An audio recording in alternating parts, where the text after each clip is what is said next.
Estudos Bíblicos em Salmos. Com o professor Josué Vieira.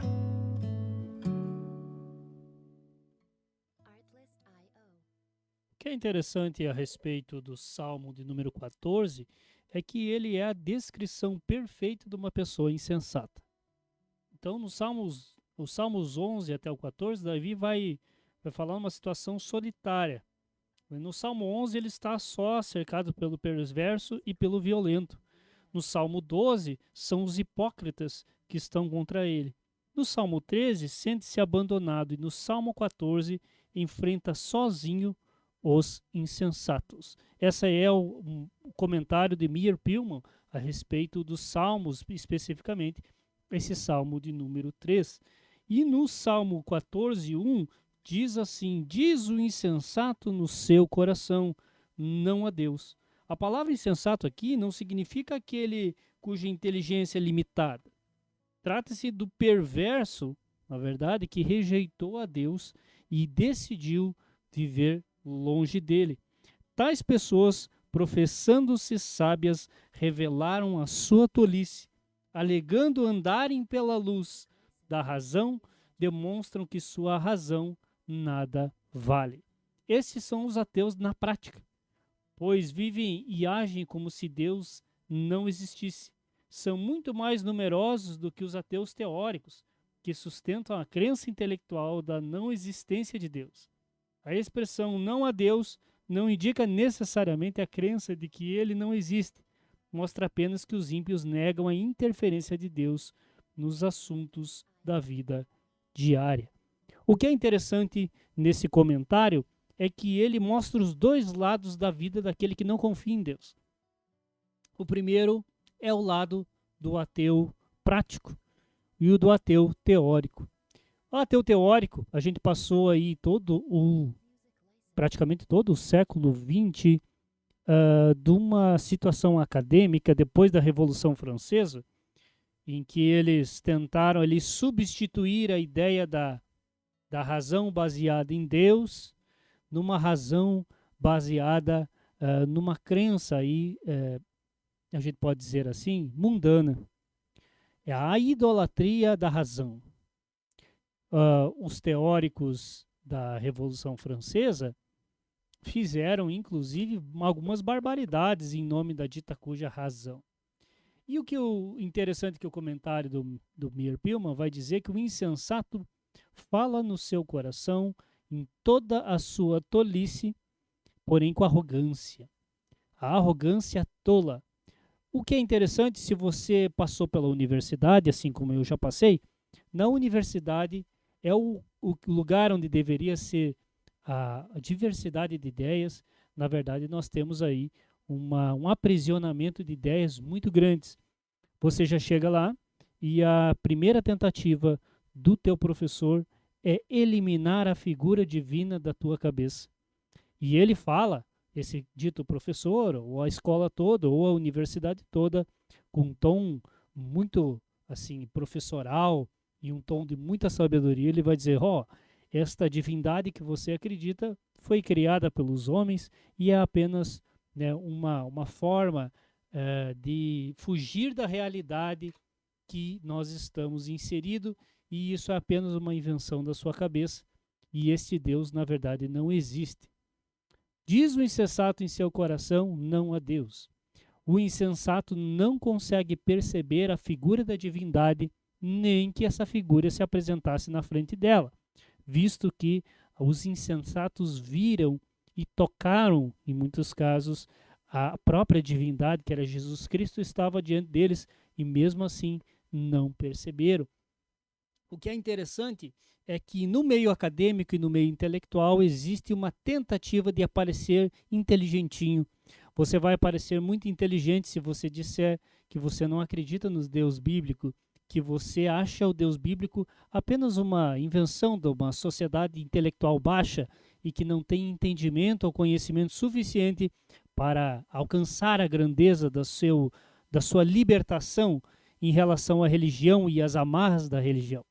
O que é interessante é que estas pessoas escondem atrás de um possível canudo, de um mestrado, de um doutorado, apenas a sua arrogância e a sua fragilidade. Desconhecer e desperceber o mundo faz com que o homem diga no seu coração: não há Deus.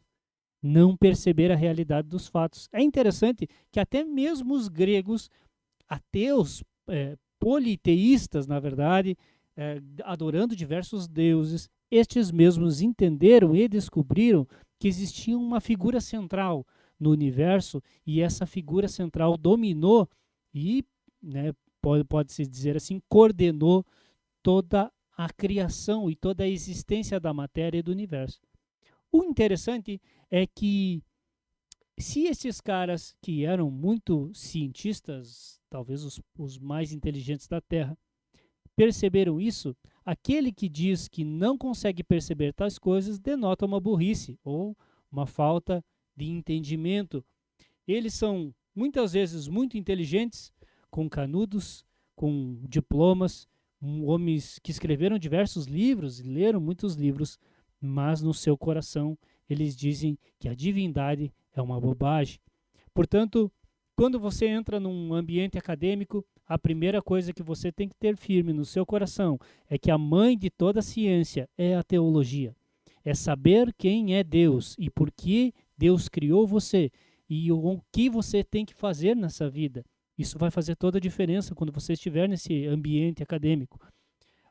O insensato vai tentar fazer com que o seu coração seja interrompido, seja envenenado, vamos dizer assim, essa é a melhor palavra, envenenado com conceitos humanos, ao ponto que você não acredite mais em Jesus.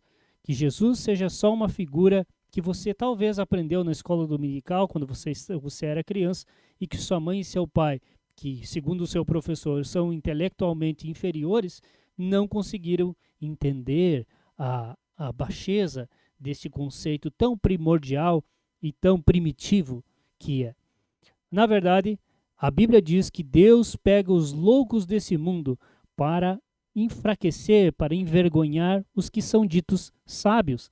Eles acham, o insensato em seu coração, acha que possui a luz do conhecimento, muito influenciado pela Revolução Francesa, que tinha um pensamento gnóstico.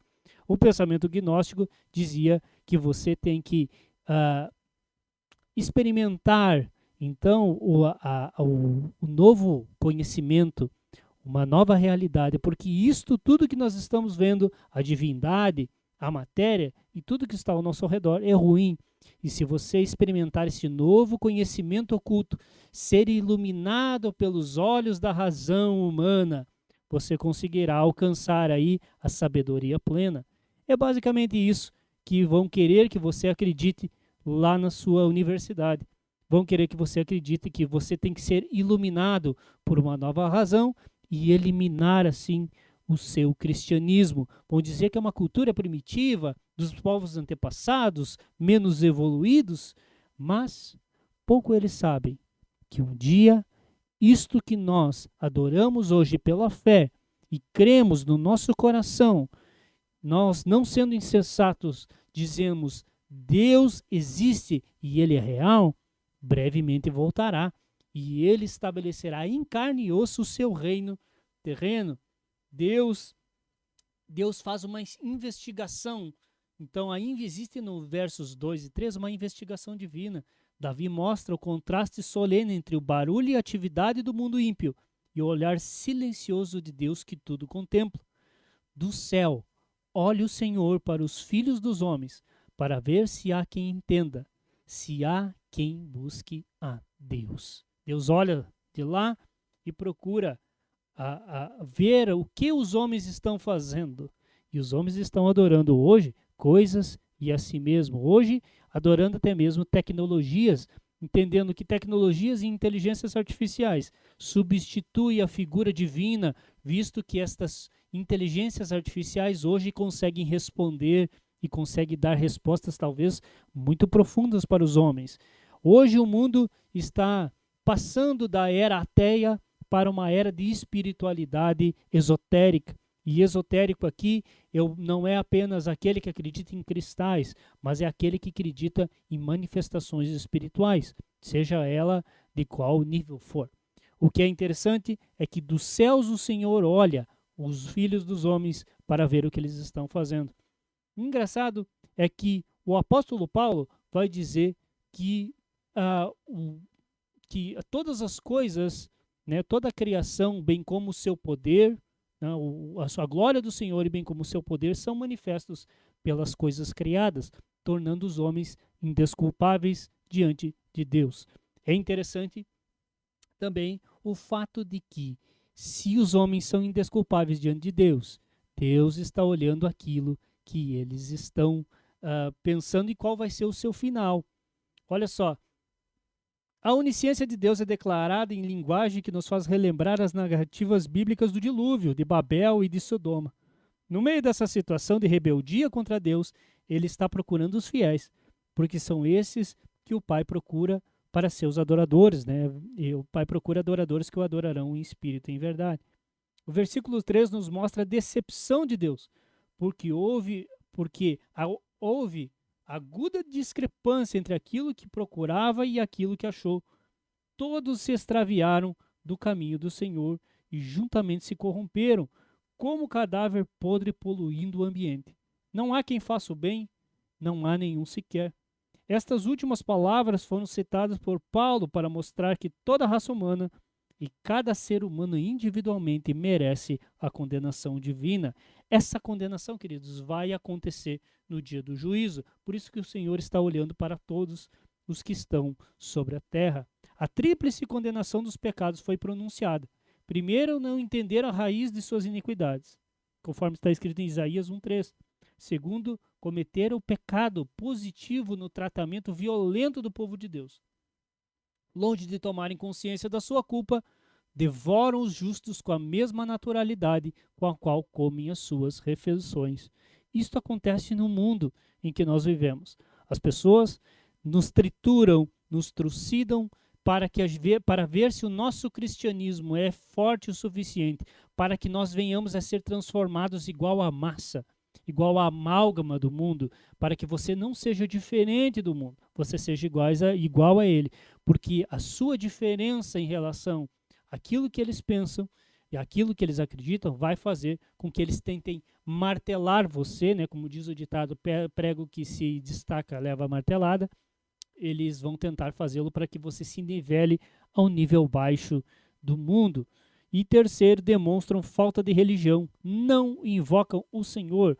O ateísmo prático fica sem oração.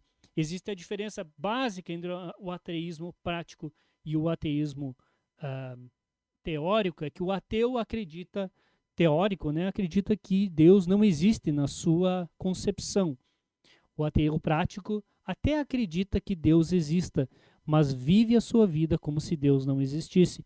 Muitas vezes nós, como cristãos, estamos vivendo dentro da igreja num ateísmo prático, vivendo as nossas vidas e tomando as nossas decisões sem a pessoa de Deus.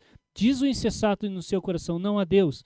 É fazer aquilo que você gosta de fazer, como se Deus não estivesse vendo, como se Deus não estivesse olhando.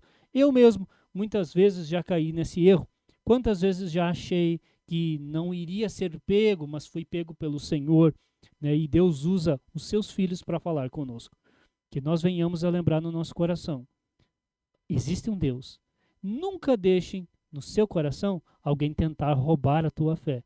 Porque no momento que ele roubar a tua fé, ele rouba o teu coração, rouba a tua vida, rouba as tuas atitudes e rouba também a tua salvação.